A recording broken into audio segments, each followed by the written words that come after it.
name's Lisa Whop. I originally come from Townsville, but I'm a descendant of the Golmorgal people from Moberg Island in the Torres Straits. Both my mum and my dad are social workers, so have always been very involved in sort of grassroots organisations. My mum worked at sort of emergency accommodation, particularly for actually Aboriginal and Torres Strait Islander people. And my dad was working at the local health Townsville Aboriginal Islander Health Service, TARS, everyone knows it as, at the time when they met.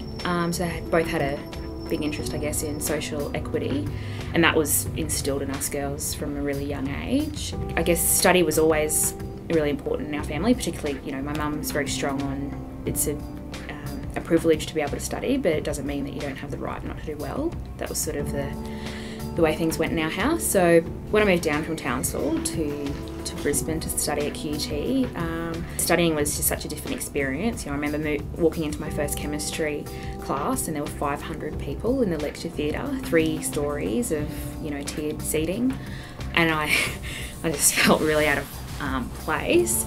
But I mean, I don't know, I loved university. It was fun. There was always so many things going on, but through that stage, I suppose, was when I got involved with Janelle Sterling, who used to work at the Queensland Institute of Medical Research, headed up the Indigenous Health unit there, and they were looking, I suppose, for a new cadet who was studying science or health of some degree to be doing some work experience through the Indigenous cadetship program.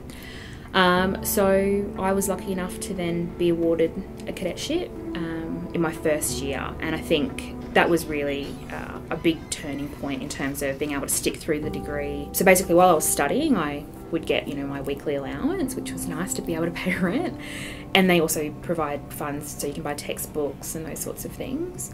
And then I had to go to work experience, so I used to divvy up a few weeks at different times across the institute and just met lots of different people who were in really different careers and who had gotten to be a researcher from these, you know, not what I would consider a standard way. So that was really good to reassure me that sometimes you come from different pathways, and that stood for everyone. And obviously, those first years, Janelle was,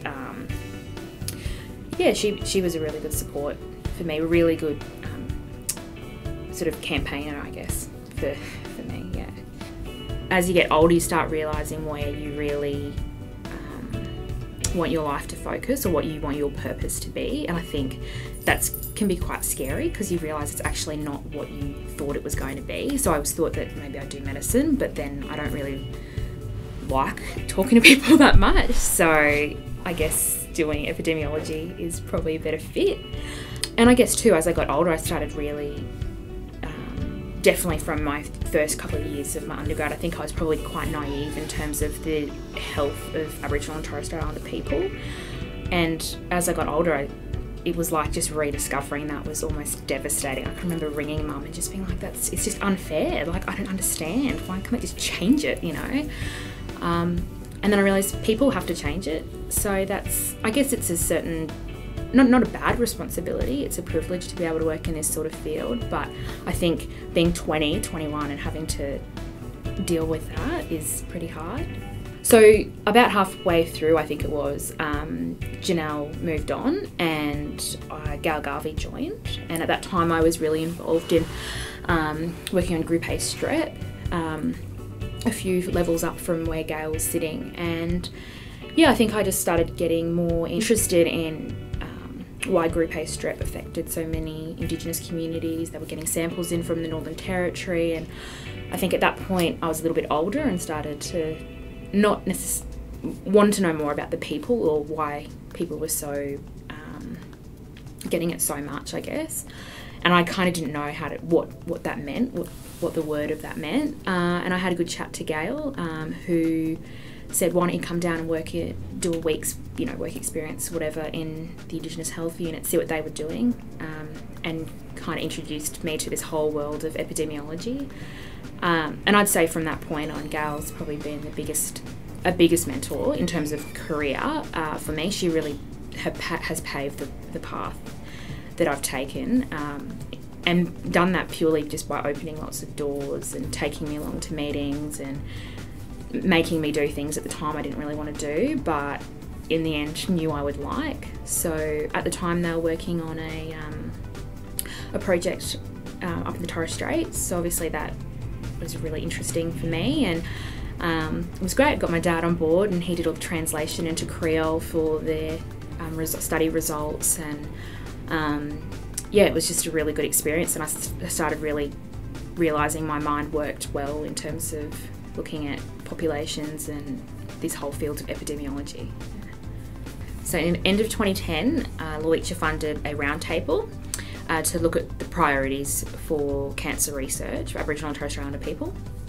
So I can't remember off the top of my head, but I think in excess of 40 people from around the country flew into Brisbane. We talked about, well, what's the priority here, and we decided what the big outcome from that meeting was to put into NHMRC a Centre for Research Excellence proposal to be funded, and basically incorporate all the key elements of what came out of that meeting. So what the priorities were, and link in with all the key researchers already doing great pockets of research in this field.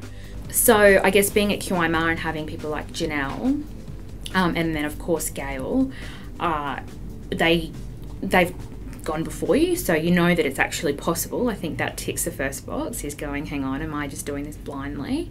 So that was a really, it's a good thing to have people in high positions advocate for people who are usually at a lower level. You know, you need to have somebody that you aspire to, but also someone that can sort of, yeah, I guess stick up for those people that aren't in the big jobs.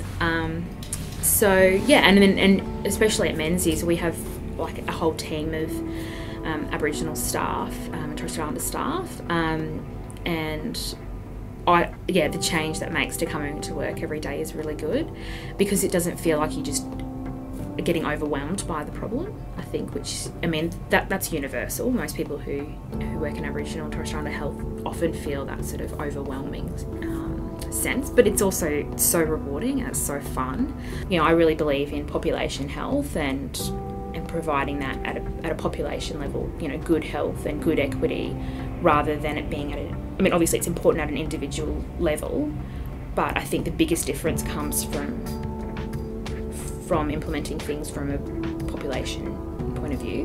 So now I had a year off, kind of, and did some work for Gail, but Lowitja, and lots of different things during that year off, and then decided to do my PhD.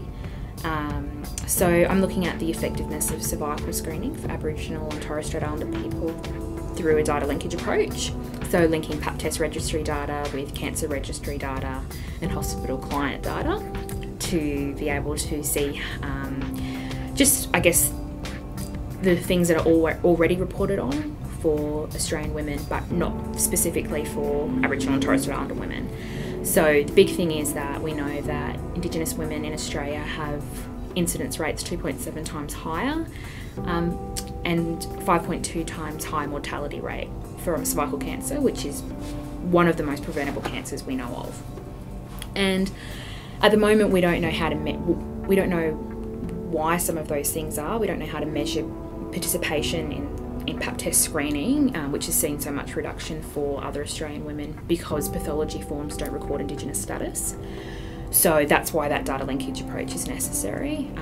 It's very costly, which is, I'm dealing with that now, which is also frustrating because it's something that I think it's a responsibility to report on and should be enforced, but we just get through that by doing this sort of research, I suppose.